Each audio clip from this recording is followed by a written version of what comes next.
In central Ukraine, a familiar sight as soldiers from the country's National Guard train for combat. It's not been uncommon for members of Ukraine's military to ready themselves against invading Russian forces now more than 1 year in country. But this training of an assault infantry squad is different as it comes before a widely expected spring counteroffensive to erase the gains of the Russian winter offensive. The Associated Press reports that Russia holds about 1/5 of the Ukrainian homeland. In places where Russian forces retreated, reminders remain of their presence. In southern Ukraine, where sunflowers once bloomed and farmers seeded wheat, there are now minefields threatening both lives and livelihoods.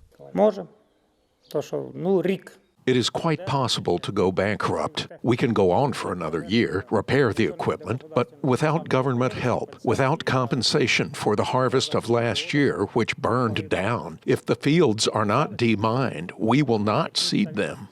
Continued disruption of the agriculture industry could prove devastating for Ukraine, as that is the country's primary source of export revenue, according to the U.S. Department of Agriculture.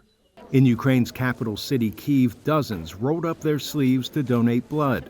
And while some people have donated in the past, they know full well today's blood drive could infuse the front lines with much-needed support. Saves lives. Even before the invasion, I donated the blood because we have a lot of operations or something like that when hospitals need blood. And now it's even more important because a lot of our fighters need operations and donation.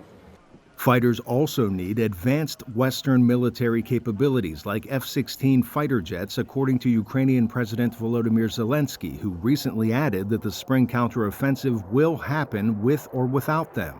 In Ukraine's Donetsk region, a juxtaposition of advanced capabilities and World War I-era readiness, with soldiers wearing masks as they train to find elevated chemical and radiation levels on the battlefield. With Ukraine's defense minister seeking to tamp down expectations of what a spring counteroffensive could yield, Zelensky recently stressed the importance of success in an interview with the Washington Post. Not just on one battlefield, he says, but in the eyes of his country's Western backers as Ukraine seeks even more support. Arash Arabasadi, VOA News.